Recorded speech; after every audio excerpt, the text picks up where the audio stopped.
So, going further in this area,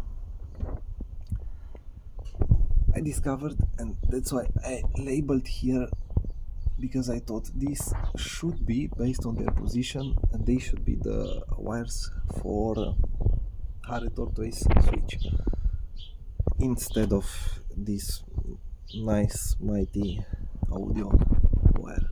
Okay, I'll check it to see where they arrive. I mean, if I remember correctly, that red wire arrives here, but I'll check.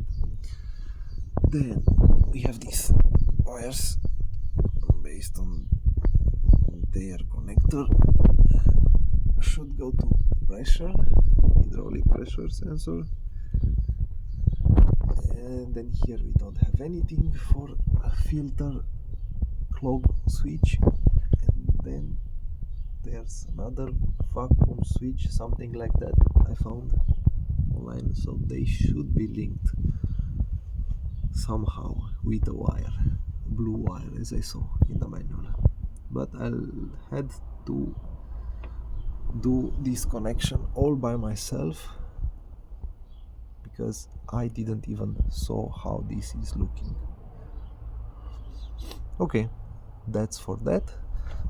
And for these, so to explain some of these wires, so here you can see this. So I don't know, these two wires were, as you can see, they wanted to be tied to, what was that? The engine speed sensor. So they were, the sensor, it is broken in half, but definitely based on colors this should go to,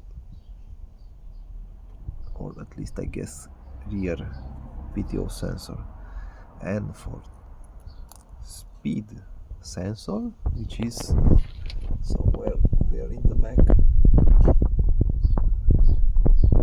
we have these wires. So looks like tractor doesn't know anything about forward speed sensor.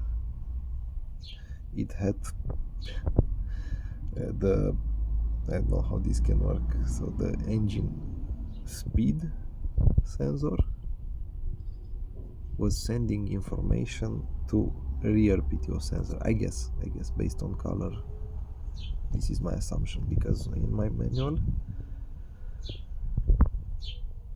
this should go to rear PTO sensor and not to engine speed sensor.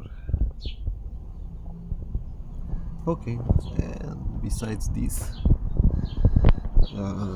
some connector, I mean harness entirely is missing. So starting from C44, this one here, see? Here we should have the wires to that reverse shuttle piston sensor, and also, what is that? Forward speed and reverse gear solenoids. So this one's for forward and reverse, and nothing comes here. Why? Because they were powered from different sources, and I don't know. An unfortunate try to bypass the sensor.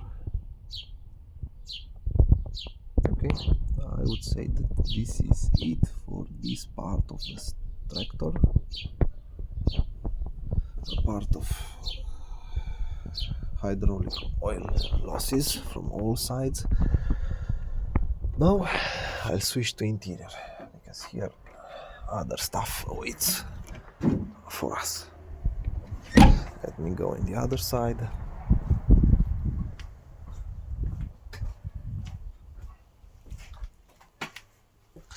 Some piece of wire I took out, so we can easily guess where it was used.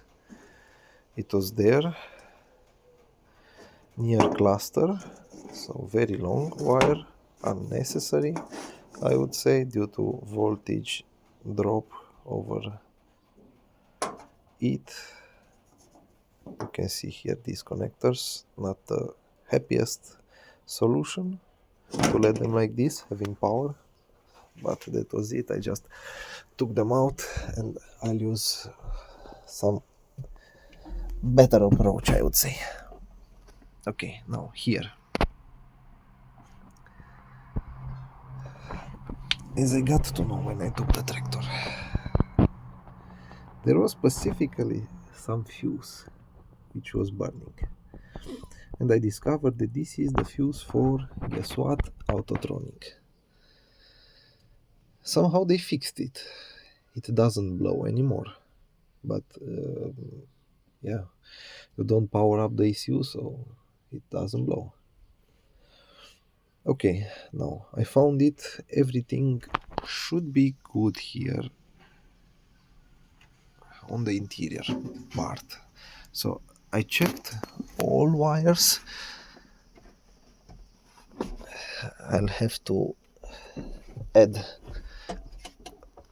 back even more tape on them, but everything was checked from interior to a connector of the Autotronic, and everything works. So here we don't have so many issues, but still I need to dig further and check all wires for switches. So on the lightning side there's a lot of mess I found here, and when I noticed, I changed them right away. There should be some wires. Yeah, this is it. So fuse was bypassed and they were powered, so fuse 19 and 20 I wrote here. So this should be the work lights for rear and forward. They were tied together without any fuse. What can happen? Many things can happen. As you can see here, the place for fuse. And why use fuse? And here we have another circuit, which for sure is not the original one, which I discovered that is powering some switch here. You can see the switch. Based on its position and what we have above here, I guess that this is a 4x4 switch. So it goes independent of Autotronic. Maybe, I don't know how Autotronic knows something and works, because this shouldn't be the case. Okay, but as all the others, I'll try to do, the connection, the proper connection, and I hope that now, if I'm thinking that there's no issue in ECU itself that led to all these changes. Hope. I really hope not that this is not a ECU case. And here on the lifting ECU, I was able to identify connector 14 due to that struggle with not having power to Autotronic. So yeah, basically I would say that this is it, what I found until now.